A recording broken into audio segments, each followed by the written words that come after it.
You hear it before the trees open, not as a sound, as pressure. Something under the ground, running, and the soles of your feet know it before your ears agree. The snow is deep here and old, packed to blue in the hollows.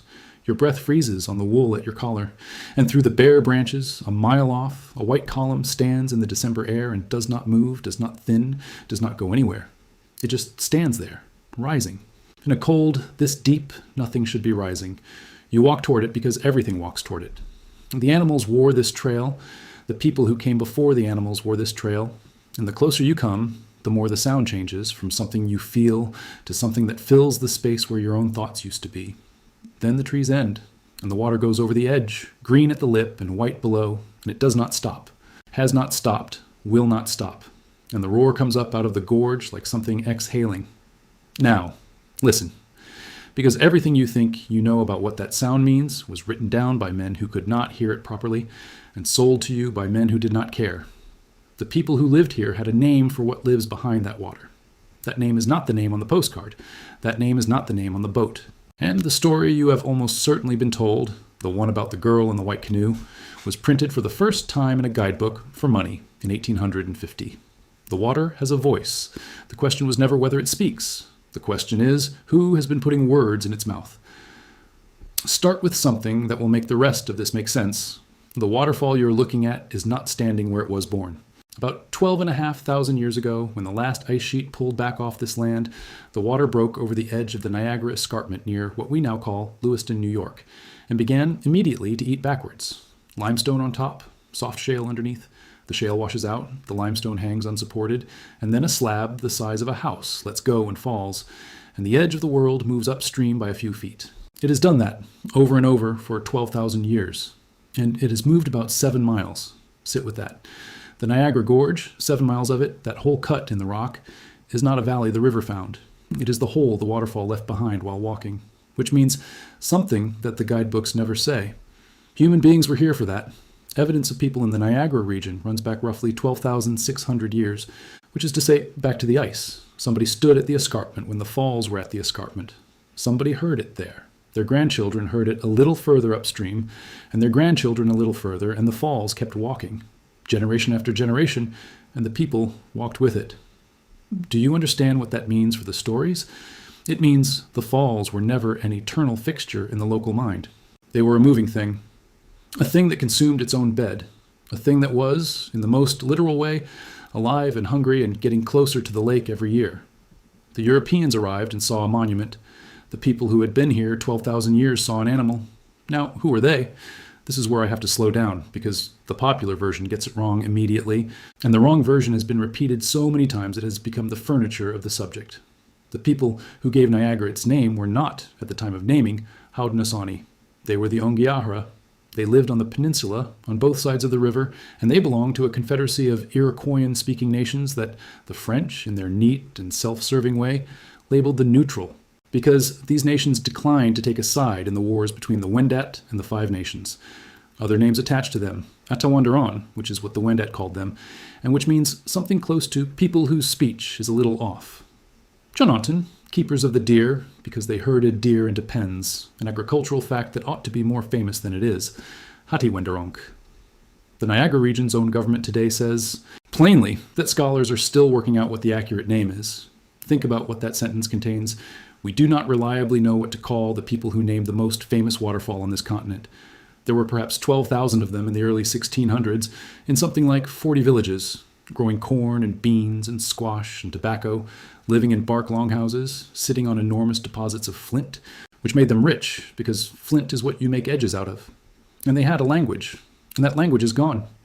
2 Jesuits, Jean de Brebeuf and Pierre Chaumonot, walked through 18 of their villages in 1640 and 1641.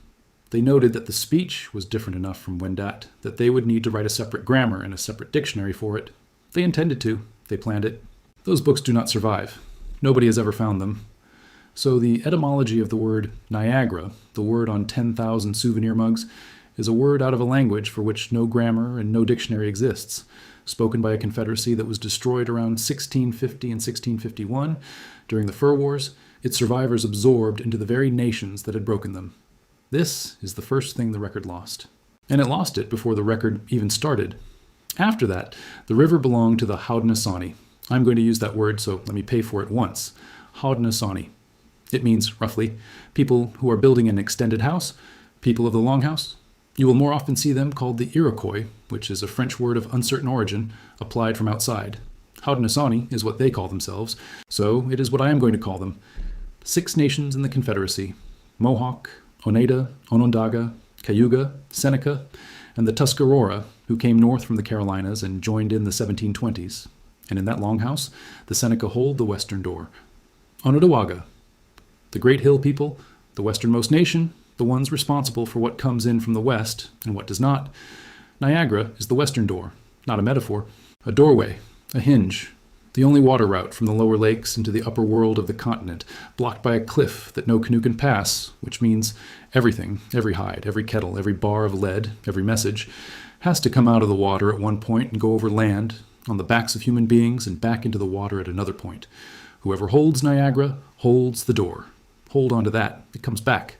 Now, what did they hear in it? Not what a 19th century poet imagined they heard. What is actually in the record, recorded by Haudenosaunee people themselves, in books you can hold in your hands. There is a figure in Seneca tradition called Henon. You will also see it written Heno, Heno, Hino, Hinun, a dozen ways, because Europeans could not spell what they could barely hear. He is the leader of the thunder beings, the thunderers. Seneca people address him as grandfather. He is described as a warrior, wearing a feather that makes him difficult to harm, carrying on his back a basket of chert, the flintstone which he hurls, and what does not strike its target falls to the earth as lightning. And what does he hurl it at? Serpents, great horned serpents that live under the water, beings that poison springs, that foul rivers, that make the water sick. That is the pattern. It is not a footnote. Arthur C. Parker, a Seneca man, the director of the Rochester Museum, published Seneca Myths and Folktales in 1923, and he listed it among the major structural themes of Seneca storytelling: the Thunderer Wars upon the horned snake. Not a story, a category of story. The way a European might say, the hero and the dragon, and Hinnon is said to live in a cave behind Niagara Falls. This is documented. Harriet Maxwell Converse gathered these narratives, and Arthur Parker edited them into Myths and Legends of the New York State Iroquois, published by the New York State Museum in 1908. Parker gathered his own in 1923 from Seneca elders in Seneca communities. These are not tourist stories. These are the ones the people kept. Now think about what that cosmology is actually saying. If you strip away the reflex to call it superstition and the equally lazy reflex to call it mystical, it is saying bad water kills you. It is saying there's a force that lives in still, dark, low places, and it makes the water sick. And when the water is sick, the village must move. It is saying there is a countervailing force, and it comes from the sky, and it arrives with a crack and a flash, and it brings rain, and after it passes, the air is clean, and the water runs clear. And it is saying that the strongest concentration of that sky force on the whole of the eastern woodlands is standing right there on the Niagara River, roaring 24 hours a day, every day, forever, throwing a column of mist 1,000 feet into the sky. Where else would you put the thunderers? That is not a fairy tale. That is a model of hydrology, of disease, of weather, of danger, built by people who had to live with all four, expressed in the only technology they had for storing complex information across generations, which was narrative. And it worked. It kept people away from stagnant water. It sent them to high ground. It told them what thunder meant, which is that the rain is coming, which is that the corn will live. We built a hydroelectric plant. They built a story. Both of them are ways of thinking about moving water. Only one of them got called primitive. And here's the part that should stop you. The sound. When Louis Hennepin stood at the falls in the winter of 1678, he wrote that the roar could be heard 15 leagues away, 45 miles. That is not physically credible, and we will come back to Hennepin's relationship with the truth, which was complicated. But strip out the exaggeration and something real is left underneath it, which is that this thing was loud. In a world that had no engines in it, no highway, no aircraft, no compressor, no turbine, no radio, the loudest sound a person in the eastern woodlands would ever hear in their life was thunder. Except here there was a sound that never stopped. A sound that was in the ground and in your chest and in the water of your own body. A sound that made speech useless at the brink, and that a person could hear from their village on a still night from miles away. The thunderer lives in the falls. Of course he does. Where else does thunder live, if it lives anywhere at all, except in the only place on earth where it never stops? That was not a guess. That was an observation. I'll say one thing about the channel, and then I'll leave it. Everything you're hearing took weeks in the archives, and it stays free because people subscribe. That's all. back to the water. Because in 1641, a French priest who had never been within 100 miles of that river wrote its name down for the first time. And he did not describe the falls. He did not mention them at all. Let me show you how Europe learned about Niagara, because the order matters, and almost nobody tells it in order. The first European written notice of Niagara Falls is not an eyewitness account. It is hearsay. In 1603, Samuel de Champlain published a small book called Des Sauvages, and in it he repeated something he had been told by native people about a fall, perhaps a league broad, over which an immense quantity of water descends. Champlain never saw it. He was writing down what he had been told by the very people whose testimony would, within 2 centuries, be dismissed as legend and myth and superstition. The first thing Europe ever knew about Niagara Falls, it knew because an indigenous man told a Frenchman, and the Frenchman believed him enough to print it. On Champlain's map of 1612, there is a waterfall marked. On his map of 1632, the fall is numbered. And the legend describes a waterfall of great height at the end of the rapids, where many kinds of fish are stunned in descending. Read that again. Fish, stunned in descending. That is not a European observation. No Frenchman had been there to watch fish come over the lip. That is a native observation about food, about where the eating is good below the cataract, transcribed by a cartographer in Paris who probably did not understand that he was writing down a fishing report. The very first factual detail Europe possessed about Niagara Falls was indigenous economic knowledge. And it was correct. Then, 1641. Jérôme Lalemant, superior of the Huron mission, writing his annual report. He has been told by Brébeuf and Chaumonot about a people and a village and a river, and he writes the word Ongiara. He calls the place celebrated. He offers no translation. And that is the whole of it. He does not mention a waterfall. Now, that word, Ongiara, what did it mean? Here is where I need you to notice something, because it is the beginning of a pattern that will run through this entire story like a crack through a plate. Serious scholarship of the Iroquoian languages tends toward a plain answer. It probably meant something like the strait, or the neck. The narrow place where the water goes through between the head and the body, between one lake and another. Geography, description, the kind of name people actually give to places they live near.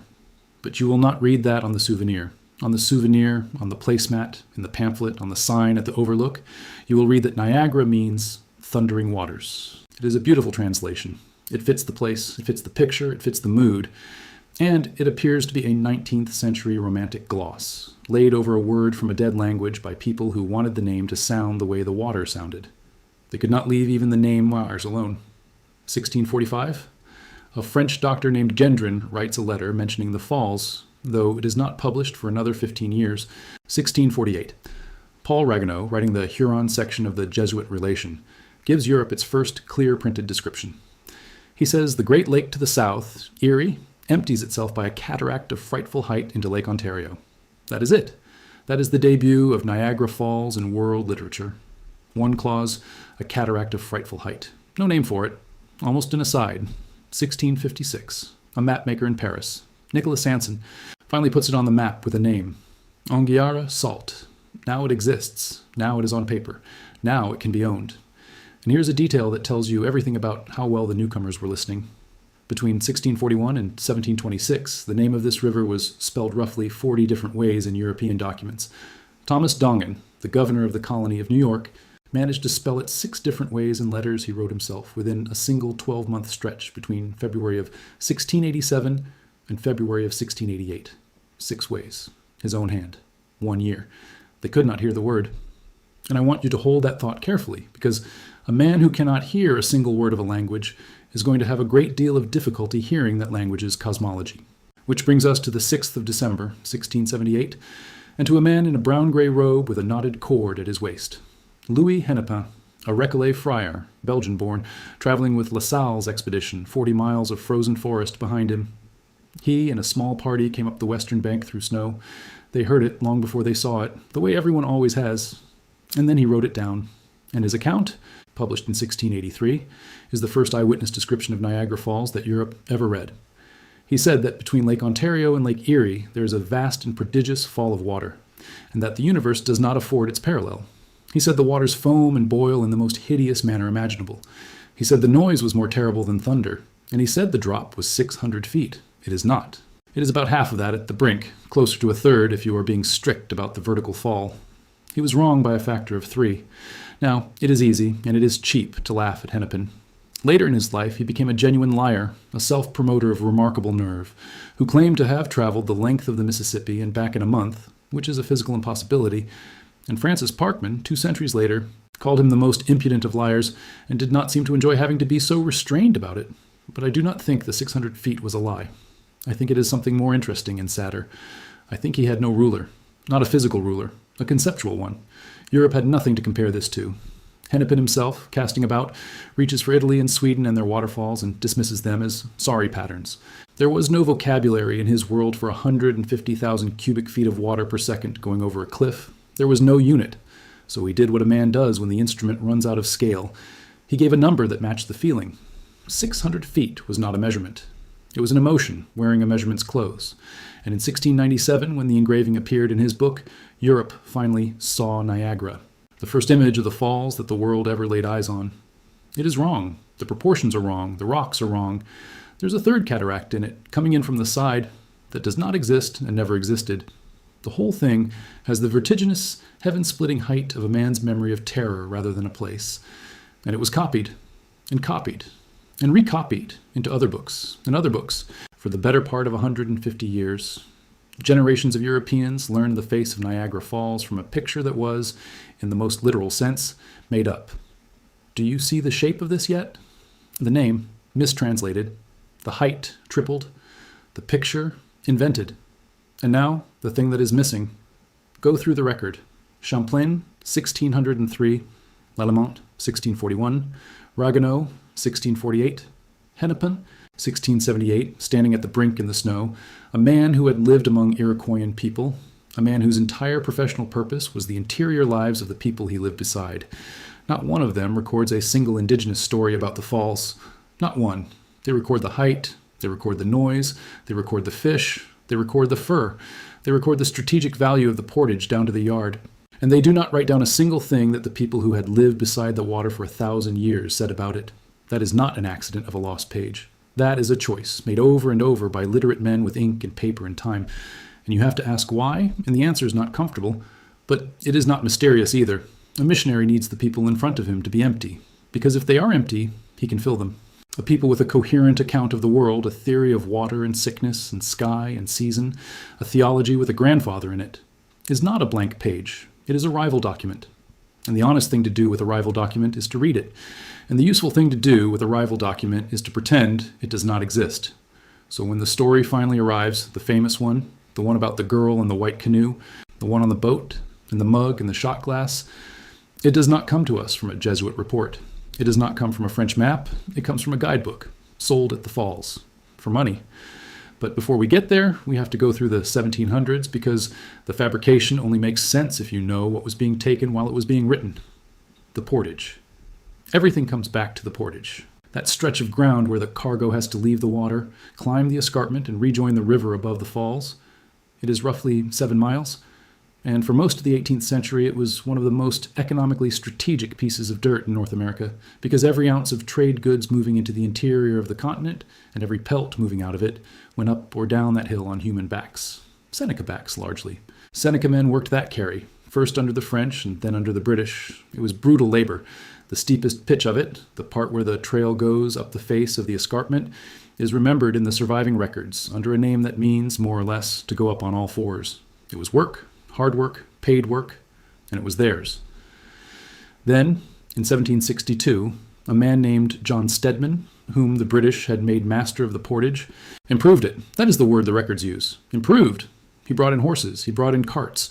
He brought in covered Conestoga wagons. And the Seneca porters found they were no longer needed. Now, think about what that is in modern language. A technology arrives. The technology is more efficient. The technology belongs to the occupying power. And the people whose labor it replaces are not offered a share of it, or a stake in it, or a pension.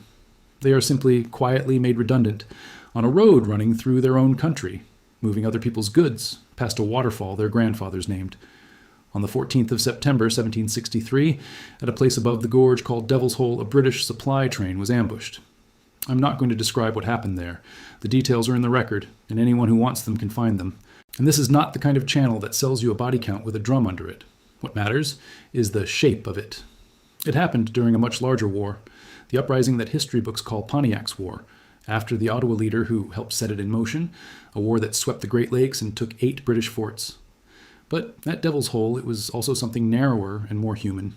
It was about a road, and a wagon, and a job. The Haudenosaunee had been carrying cargo up that hill for money. And then they were not. It was, among other things, a strike. And it failed. It failed completely. Because instead of leaving, the British dug in, reinforced, and hardened their grip on the river. Which brings us to the summer of 1764, and to a meeting that is one of the most important events in the history of this continent, and which most people watching this have never heard of. Fort Niagara, July and August. Sir William Johnson, the British Superintendent of Indian Affairs, sends out runners with wampum from Nova Scotia to the Gulf of Mexico, calling nations to a council. And they come. 2,000 people, something like 24 nations. Haudenosaunee, Anishinaabe, Wyandot, Menominee, Algonquin, Nipissing, Mississauga, and others camped along the Niagara River, within sound of the falls. 84 wampum belts are exchanged across the fire. 84, every one a document. Everyone a binding record in a legal tradition older than the British presence on this continent, in which the belt is not a souvenir of the agreement, the belt is the agreement. And what is agreed? Johnson gives assurances. The interior is Indian country, no settlement without consent. Trade will resume. Settlers who commit crimes against indigenous people will be prosecuted. The covenant chain, the old alliance, is polished and extended. And in exchange, among other things, the Seneca cede a strip of land 4 miles wide along the Niagara River from lake to lake. The portage, the road, the carry, and the islands above the falls. Sir William Johnson took the islands. That is the moment. That is the hinge of the entire story. And it happens with everyone smiling and the pipes going round and the belts moving across the fire. The falls stop being a place and become a parcel. They stop being the western door and become frontage. 120 years later, that same ground will be worth a fortune to men selling tickets to look at the water. And I want to be careful here and fair, because caricature is easy and it is useless. Johnson was not a monster in a coat. He was a man who lived inside Haudenosaunee society for decades, who spoke the languages, who was guided in that very negotiation by his Mohawk consort, Molly Brant, a woman of real political weight in her own right, without whom the council would likely have collapsed. Johnson's assurances at Niagara were not, at the moment he gave them, all cynical. Some of them he probably meant. And it did not matter what he meant. Because here's where we stand today. The Canadian government does not legally recognize the Treaty of Niagara of 1764 on the grounds that the agreement was recorded in wampum and no paper document was signed. The Haudenosaunee and the other nations who were at that fire regard it as foundational, as the ground on which every later relationship stands. That disagreement is not history. That disagreement is live. That disagreement is in the courts, in this decade, in the present tense. 2 legal traditions, 1 river, 84 belts and no signature, and in the middle of that, the water kept going over the edge and the thunderers kept their cave. And the people who told that story kept telling it, quietly, to each other, in their own language where nobody was writing it down, which is exactly the moment that somebody else started making one up. 1846, a boat begins running on the lower Niagara River. It is a ferry, that is all it is. It carries people across the water from one shore to the other because there is no bridge and people need to get across. They call it the Maid of the Mist. And it works for a while, and then the bridges come, as bridges do, and suddenly nobody needs a ferry, and the boat has no purpose. So it stops being transport and becomes an experience. It stops carrying people across the river and starts carrying them toward the waterfall, into the spray, up under the thunder, and back out again for a fee. And an experience needs a story. Now watch. Watch this carefully, because we can date it. We can actually date the birth of a legend, almost to the year, which is a thing you very rarely get to do. 1846, the same year the boat launches. Henry Rowe. Schoolcraft publishes Notes on the Iroquois, the product of a census he had been ordered to conduct of the Haudenosaunee living on reservations in New York. He traveled, he sat with people, he wrote down what they told him, and among what he wrote down is a serpent story, a great snake poisoning the water near a river, and the people who must move away from it, and the snake that follows them, and the sky that finally strikes it down. That is a real story. It has the shape of the Thunderer stories that Arthur Parker, a Seneca man, would formally catalog 77 years later as a core theme of Seneca tradition. There is no maiden in it. There is no canoe in it. There is no sacrifice in it. 1850, 4 years later, a sacrificial maiden appears in print. And where does she appear? In Burke's Descriptive Guide, a Niagara Falls tourist guidebook, under a heading, The White Canoes, an Indian Legend? That is her birth certificate, not a Jesuit relation, not an ethnography, not a Seneca Elders account taken down at Cattaraugus or Tonawanda or Allegheny. A guidebook published for visitors, sold at a waterfall next to the lithographs, 1851, 1 year after that. Lewis Henry Morgan publishes League of the Haudenosaunee, or Iroquois, and there is a Maid of the Mist story in it. And now it is respectable. Now it is in a book. Now it has a scholar's name on the spine. And here is where I have to be honest with you, because the easy version of this story is not the true one. Lewis Henry Morgan was not a fraud. Morgan was, in some ways, the best of them. He is the man who looked at the Haudenosaunee Confederacy at a moment when American public opinion regarded Native people as a vanishing inconvenience, and said, this is a political civilization. This is a constitution. This deserves study. He worked closely with Eli S. Parker, a Seneca man, a sachem, later a general and the first Native American to head the Bureau of Indian Affairs. Without Parker, Morgan's book does not exist. And Morgan still did this. The reconstruction, which the writer Ginger Strand traced through the archives and laid out in her book, Inventing Niagara, runs like this. Morgan took the genuine Seneca serpent and thunderer tale, most likely out of Schoolcraft, whose book he owned, and onto it he grafted a doomed and beautiful maiden straight out of the popular melodrama of his own century, the kind of thing playing in every theater in New York State in 1849, and he said it at Niagara Falls. The bones are Seneca, the girl is American. And that is worse, in a way, than a simple lie, because a lie you can throw away, but a fabrication built on a true frame, using real materials assembled by a man who genuinely admired the people he was misrepresenting, is very difficult to pull apart. It has the texture sauce of truth. It has real thunderers in it. It has a real horned serpent. It has real grief. It just has a corpse at the center of it that was never there. Once it existed, it grew. 1898. The composer, Henry Hadley, writes a cantata. He calls it Lillawalla, a legend of Niagara. In it, the maiden sacrifices herself to appease the thundering waters and save her people from famine. 1926. Charles Wakefield Cadman writes a 3-act operetta. Lillawalla, the Maid of Niagara, a cantata, an operetta, sheet music, programs, curtain calls, and the postcards. God, the postcards. She is standing upright in a canoe going over the brink, which no human being has ever done. She is frequently half undressed, which is an interesting choice for a solemn religious rite. In some of them, she is paired with a naked water sprite writhing in the spray. And the pair is captioned, and I want you to hear this caption because it is one of the most revealing sentences in the history of American tourism. White man's fancy, red man's fact. They knew. They printed the truth on the front of the postcard as a joke and sold it to you anyway. There was a parade float. The Niagara Wire Weaving Company built it and called it the Spirit of Niagara. And on the boat, the recording played, and the tourists leaned on the rail in their blue plastic ponchos and looked up into the roar and thought, how sad, how savage, and how sad, how lucky we are to have come after all that. Now, the name. I have been holding this. Here it is. Lillawalla. That is the name given to the maiden. Seneca girl, they say. Daughter of a Seneca chief, they say. Sometimes they give the chief a name too. Eagle Eye, which is not a Seneca name either. It is a name from a dime novel. Seneca is a living language. It is written with these letters, and you can look this up in Wallace Chaffe's grammar, which is the standard reference. A, E, I, O, H, J, K, N, S, T, W, Y, and the glottal stop. Count them. Look for the L. There is no L in Seneca. There is no R either. The most famous Seneca woman in the world, the one on the boat, the one in the operetta, the one on the postcard, the one whose supposed death has been sold to somewhere north of 100 million visitors, has a name containing a sound that cannot be produced within the Seneca language. It is not a Seneca name. It is not a corrupted Seneca name. It is not a mishearing of a Seneca name. It is a name that a 19th century American invented because he thought it sounded like what an Indian name ought to sound like. It is a costume. It is a stage name. It has as much to do with the Seneca people as a plastic headdress in a gift shop window. They did not even bother to check whether the letters existed. And there's one more layer here, and it is the strangest one. And I want to end this section on it because it tells you how deep the sediment goes.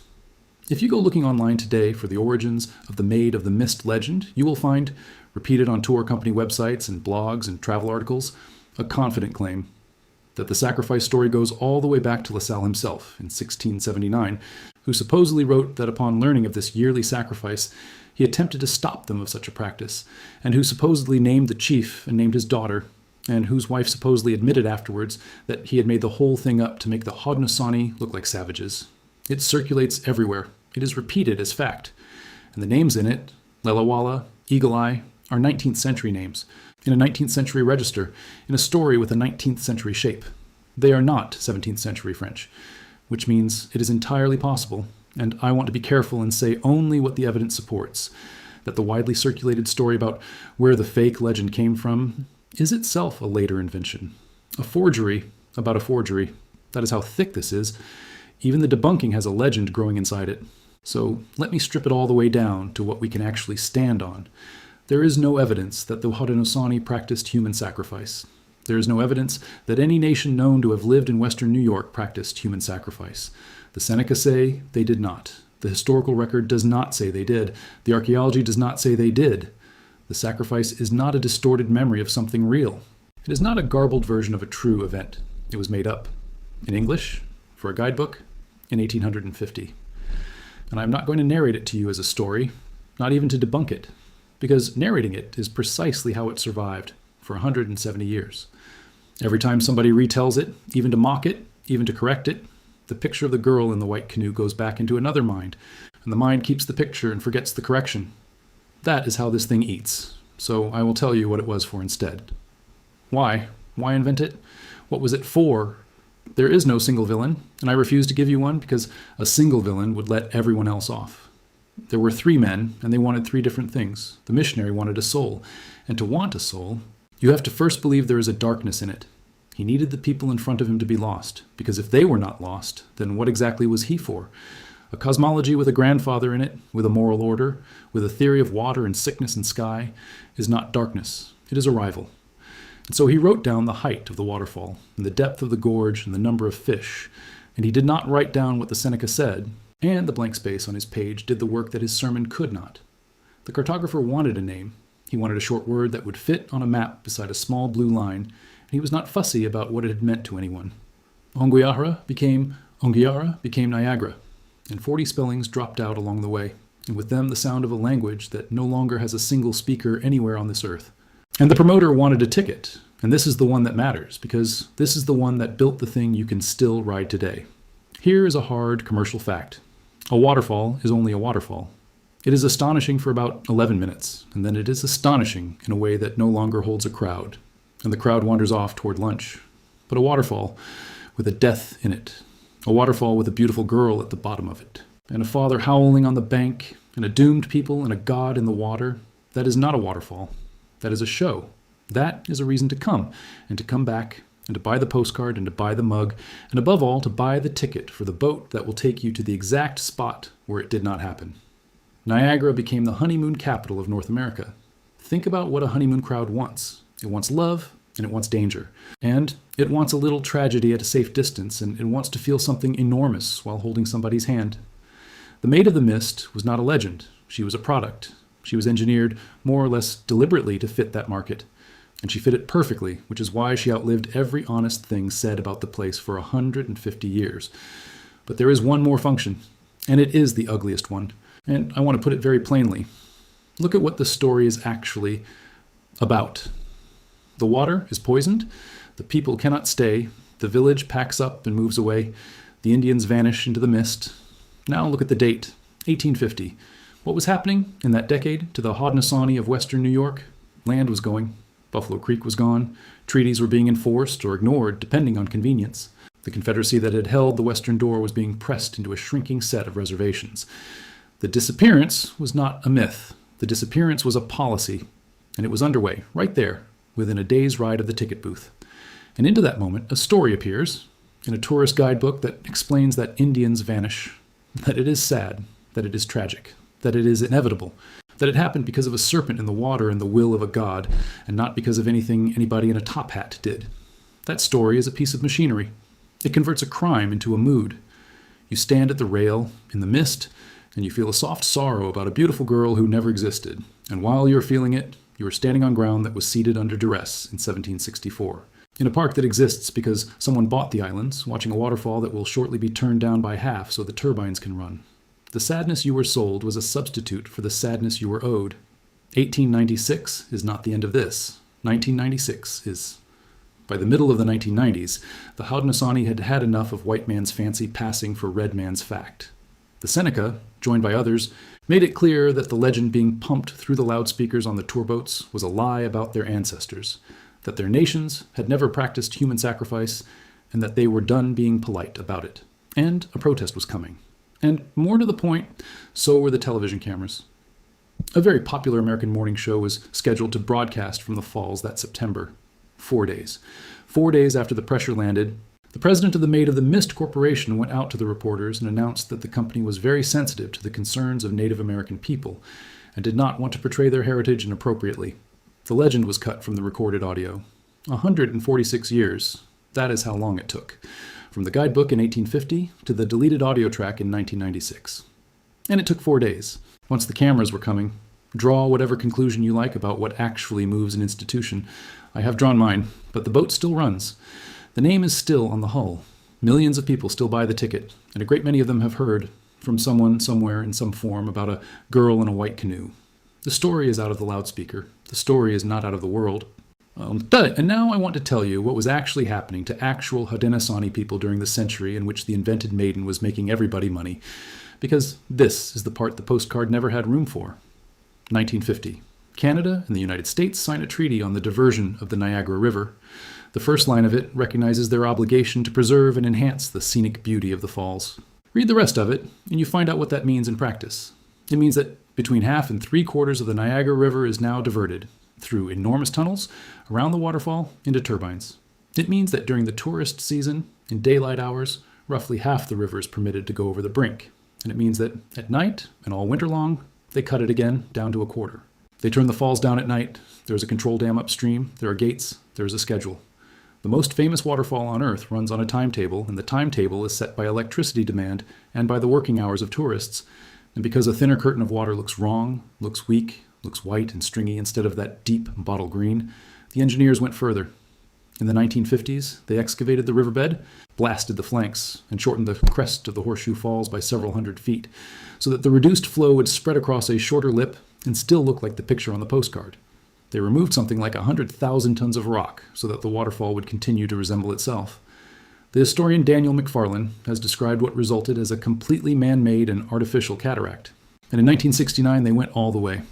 The United States Army Corps of Engineers built a cofferdam and shut off the American Falls entirely, turned it off for months. The riverbed lay there in the sun, dry, littered with old coins and rusted iron, while men in hard hats walked around on the floor of a waterfall taking core samples. So keep that in your head.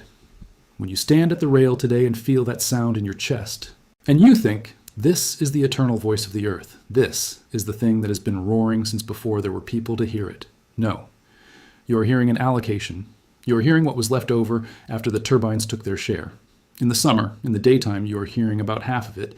In February, at 3 a.m, you are hearing about 1/4. Whatever Heenan says behind that water, we have turned the volume down. But that is not the worst of it. Here is the worst of it. To build that power project, they needed a reservoir, a big one, 1,900 acres of it, holding 22 billion gallons. And the land they wanted was Tuscarora land. Now understand what that land was, because it matters enormously. The Tuscarora had come north from the Carolinas in the 1700s and joined the Confederacy as the 6th nation. And on the 21st of November, 1804, they bought a tract of 4,329 acres, in fee simple, outright, from the Holland Land Company. They bought it with their own money. And where did the money come from? From the sale of their homeland in North Carolina, the land they had been driven off of. They took the proceeds of their own dispossession, and they purchased a place to exist, legally, with a deed, in a courthouse, in the manner the Americans said was the only manner that counted. And in 1957, the New York Power Authority came for it. The head of the Power Authority was Robert Moses. If you know that name, you know what it means. Moses moved highways through neighborhoods the way weather moves through a field. And contemporary accounts say he proceeded at Tuscarora in his usual fashion. He sent surveyors onto Tuscarora land without asking and without notifying the people who lived there. The Tuscarora fought. They fought at the Federal Power Commission. They fought in the District Court. They fought in the Second Circuit. They took it, all the way, to the Supreme Court of the United States. The writer Edmund Wilson happened to be there and wrote about it in a book called Apologies to the Iroquois, published in 1959, which is why we have any account of it at all. On the 7th of March, 1960, the Supreme Court ruled. They lost. The court held that the land could be taken upon payment of what the law calls just compensation, and Justice Hugo Black dissented, joined by Chief Justice Warren and by Justice Douglas, and he wrote of the taking that it broke faith with treaties this country had recognized since 1794. And then he wrote the sentence that people still quote 66 years later when they need to explain in 9 words what was done in that courtroom. Great nations, like great men, should keep their word. He was in the minority. About 550 acres were taken, 37 houses, something like 175 Tuscarora people displaced from where they lived. 2 creeks that ran through the reservation, Gill Creek and Fish Creek, were dammed. Those creeks were where the fresh water came from. The Tuscarora Nation has struggled with water on that reservation ever since. People buy it in plastic bottles from stores off the reservation. In this decade, today, the plant opened in 1961, the largest hydroelectric facility in the Western world. They named it after Robert Moses, and afterward, when he was criticized for how he had gone about it, Moses wrote a pamphlet defending himself. He called it Tuscarora, Fiction and Fact. He chose that word, fiction. He chose it. The man who took 550 acres from a nation that had bought that land with the money from its own exile to build a reservoir to feed turbines that would drink 3/4 of a river in a valley where the tourists were, at that very moment, riding a boat named after a girl who was invented in a guidebook. He is the one who wanted to talk about fiction. So, let us go back to the beginning and stand at the brink again, and I will answer the question I opened with. What did the Haudenosaunee hear inside Niagara Falls? They heard thunder that never stopped. In a world with no engines in it, they heard the single loudest continuous sound in the eastern half of a continent, and they built an idea around it that was correct in the way that matters, that the sky power and the water power meet at that cliff, that the thing which kills the serpent and cleans the water and brings the rain has its house behind that curtain, and that the place is therefore not a scenic overlook, but a location of consequence. They heard a place where you go carefully. They heard the western door. And what do you hear when you stand there now? You hear less water. You hear a managed flow, released on a schedule, over a lip that was surgically shortened, so the thinner sheet would still photograph well. You hear the sound that was left after the tunnels took theirs. And behind that, if the boat is running, you may hear a recording that no longer tells the lie it told for 146 years, though the boat still carries her name on its hull. Not the water, not the rock, the voice. That was always what was being taken. And this is the thing I keep coming back to, the thing I cannot get out of my head since I found it in Wallace Chaffe's Grammar of the Seneca language, sitting there in a table of consonants like it was nothing. There is no L in Seneca. Every single time somebody says her name, on the boat, in the gift shop, in the film, in the operetta, on the plaque, they are speaking English and calling it Seneca every single time. The name will not go through a Seneca mouth. It cannot. The language will not make that sound. She was never theirs. She was always ours. And we have been standing on their riverbank for 200 years, telling their story back to them in a language they do not speak, about a woman who never lived and charging admission. But here is what I want you to leave with, because I did not make this to leave you in the dark. They are still here. Not the past tense, not the vanished race, not the sad and disappearing people of the guidebook. The Seneca nation exists. It governs itself. It holds its territories. It is in the courts and in the councils and on the river. The Tuscarora Nation exists. On that ground, they bought in 1804, minus what was flooded. The Haudenosaunee Confederacy exists and still counts, still keeps its own record of what was agreed at the fire at Fort Niagara in 1764, and still expects the other party to honor it. The Seneca language is in serious trouble. There are perhaps a few dozen people left who grew up speaking it. That is what a century and a half of policy will do to a set of sounds. And there are people, right now, on the Allegheny and Cattaraugus and Tonawanda territories, learning to make those sounds again, deliberately, on purpose, reclaiming a language that has no L in it, that never had an L in it, that never needed one. The Thunderers were never a tourist attraction. They were never a legend in the way that a Victorian meant the word, a pretty untruth for the mantelpiece. They were an account of the world made by people who lived in that world and needed to survive it, and they were kept for 400 years, in whispers and in kitchens and in longhouses, by people who understood exactly what was being done to them and who kept the real story anyway. Nobody sold that story. Nobody needed to. It was not for sale. The water has a voice. The question was never whether it speaks. The question was who has been putting words in its mouth. And now you know the answer, and you know the date. And you know the price of the guidebook it was printed in. Go and stand at the rail someday if you can. Feel it come up through your feet. And understand that you are listening to a sound that has been turned down in a place that was taken, under a name that was mistranslated, with a story on top of it that somebody wrote to sell you a ticket. And underneath all of that, still going, still there, older than the lie and outlasting it. Grandfather, still in the cave, still throwing stone at the serpent in the dark water, still talking. We just stopped listening.